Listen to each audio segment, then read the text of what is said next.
Well, hi everybody, John Elzinga, and welcome back to It's a Great Day to Serve the Lord. Our devotional topic today is the never-ending battle with ourselves, and how to cure our narcissistic tendencies that we seem to have.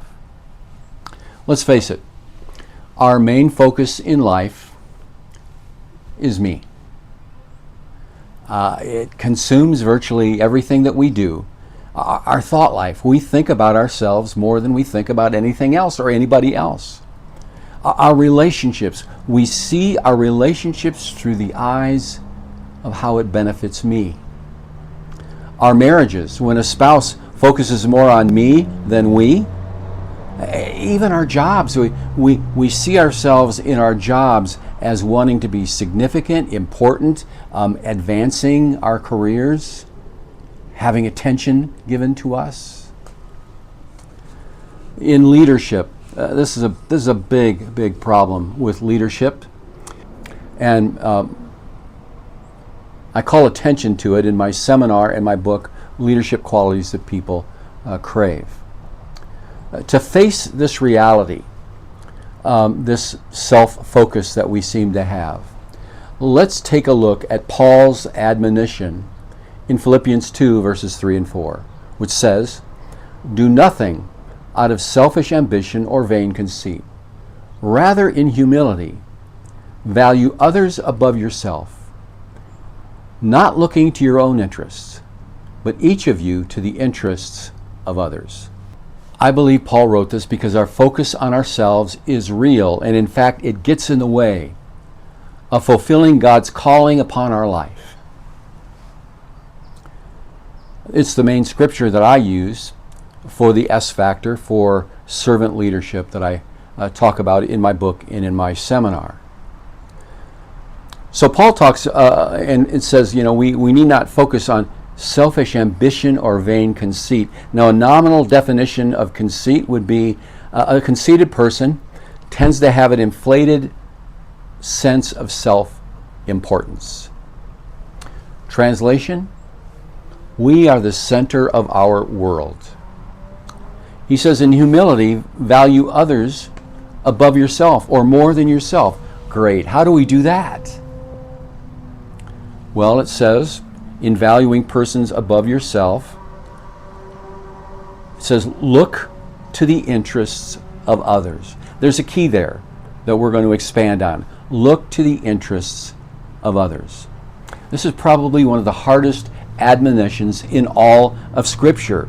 And it is, of course, a way of underscoring or emphasizing that great commandment. Love the Lord your God with all your heart, soul, mind, and strength, and your neighbor as yourself.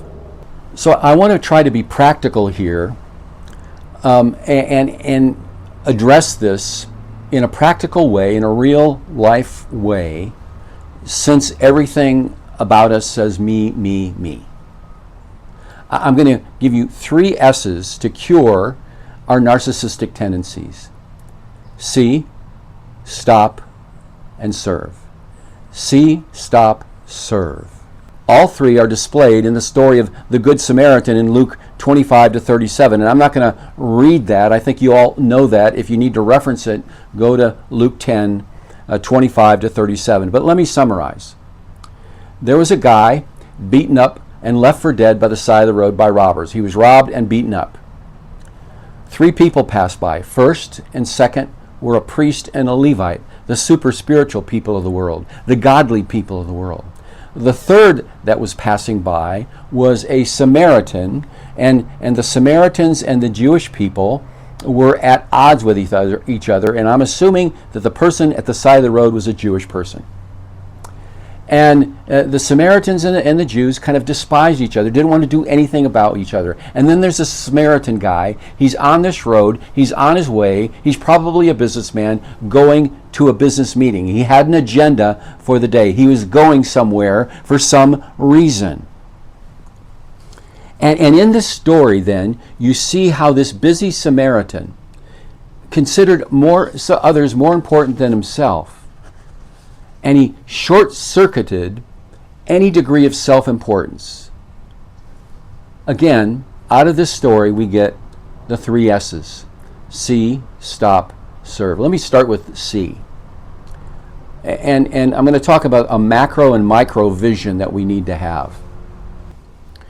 While the super spiritual Levite and priest passed by, ignored the man on the side of the road, the Samaritan saw him. And so, watch this, there's 2 aspects of seeing others more important than ourselves. First, there is the macro level. We do see the big picture. We see the major catastrophes. And we, when the major catastrophes happen, typically we either maybe support with money or financial support, that kind of thing, or we just see it as commonplace. We see it as a problem too big for us to do anything about it, and so we let it pass by. It becomes accepted. Now, the fact is, Jesus even said, the poor will be with us always. But every day, we need to see people and see things in their life on a micro level. We need to see the little signs. We need to notice the little things, that someone needs my help and there is something that I can do. There is some help I can offer. Here's some examples of some little signs that we need to notice, that we need to see. You see in a person's countenance that there's something wrong. You sense by their demeanor that there's something off. You see it in their facial expressions. You see somebody wearing the same clothes every day. Something's not right here. Maybe they don't show up for work.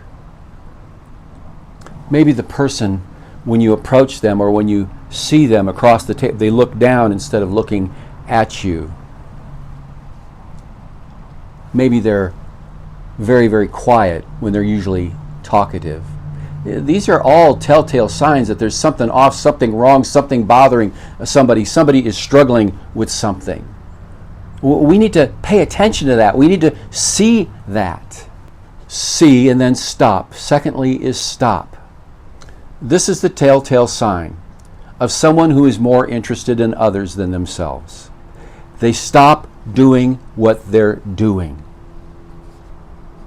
And it's probably the hardest thing to do. That's what the Samaritan did. He changed his schedule. He altered what he was doing. He stopped what he was doing. He was going somewhere, doing something. He had a meeting. He was going on that road for some reason, and he stopped doing what he was doing. And then he made sure that this person was taken care of by taking him to a place where he could heal at this local hotel, and gave the hotel owner some money that he could care for them. My friend, the biggest threat to our inability to see and stop is the urgency of the moment. Everyone's busy and everything is urgent. That's our culture today. Everyone's busy and everything's important. I'm important. Don't you understand what I got to do? Don't you understand my responsibilities? Don't you understand that I have a schedule? Don't you understand that I'm under the clock? Don't you understand that I have a quota to make? Don't you understand that people are watching me? I'm that important. Now there's an exception. I want to make a disclaimer here. I'm not talking about the panhandler that's on the corner that you see every day, and there may be panhandlers on every corner. If we stopped and helped every panhandler, and we don't even know, if we stopped and helped every panhandler, it'd be a full-time job. We just can't do that. But we don't stop because we're important, because we got things to do, because we're busy. A recent example that I have to share about myself that I'm kind of ashamed of, to be honest with you. I was at church this past Sunday, and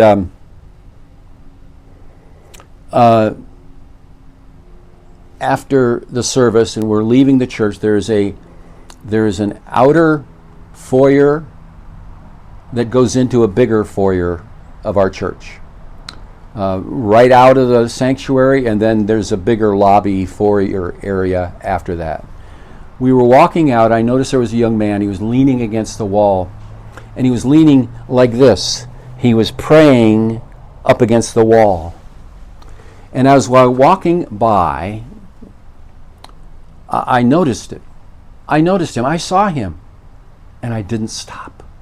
I knew there was something wrong, something troubling this young man, and I didn't stop. I read about a scenario online, an antidote to this. There was a person with a broken office chair that had their request for a replacement chair ignored by HR because everybody was busy. It was a janitor, a person often overlooked in a busy environment, who took the time to fix the chair with a sticky note saying, "Take care of your back." And he demonstrated how preoccupation with one's own world can cause us to miss simple needs. There's another article that I read that talked about the bystander effect, and that is that the more people that we're with in a group, the more likely we are to ignore others. So my friend, practically now, how do we stop? We're busy. There's the tyranny of the urgent. We got things to do, places to go, people to see.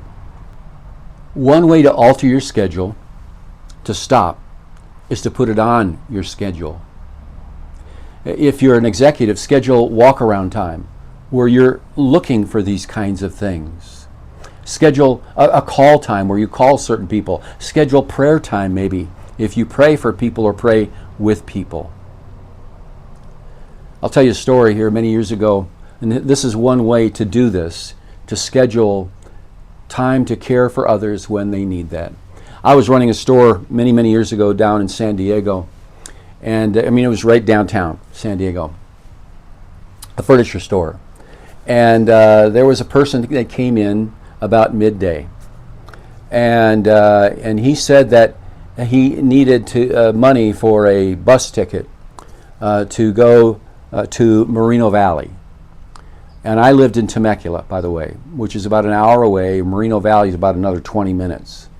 I think he said train ticket, but it could have been bus ticket. And I told him this, and here's how I scheduled it, wondering if this was a real need. I said, I'll tell you what, I close up at 5, you meet me here at 5, and I will take you there myself. I was willing to alter my schedule. I put it on my schedule. And sure enough, he didn't show up. That's not the point. The point is I altered my schedule. So we have C, we have stop, and now probably the most important is serve, right? You've taken the notice of a person struggling in some way, and you stopped and showed your concern. Now, simply serve. At the micro level, that might mean serving simply. It doesn't have to be big. It doesn't have a big, grandiose thing. It could be the little things that make the most difference. In fact, Jesus himself said in Matthew 10:42, "And if anyone gives even a cup of cold water to one of these little ones, who is my disciple, truly I tell you, that person will certainly not lose their reward." A cup of cold water. That's how you serve. It's simple. Luke 16:10, "Whoever can be trusted with very little can also be trusted with very much. Whoever is dishonest with very little will also be dishonest with very much." It's the little things that are the most important. Here's some more practical suggestions on serving. You notice somebody, something's off. Their countenance tells you that something's off, something's wrong. Maybe they're quiet. Maybe they look away. Maybe their countenance is down, and you just go up to them and say, "Hey, are you okay? You all right? You want to talk about it?" I can't tell you how many times I've done that with people to let them know I've noticed. I'm here to talk. I'm here to listen. Maybe it's a phone call that you need to make. Maybe it's connecting one person to another. Maybe it's praying for somebody, or praying, better yet, praying with person. Maybe, how about this one? A handwritten note to give advice, to give guidance, to give encouragement. It is a lost art, and there's nothing more powerful than a handwritten note. Maybe it's taking somebody somewhere they need to go. Maybe it's purchasing the groceries for somebody this week. Maybe it's just taking them out for a cup of coffee and listening to them.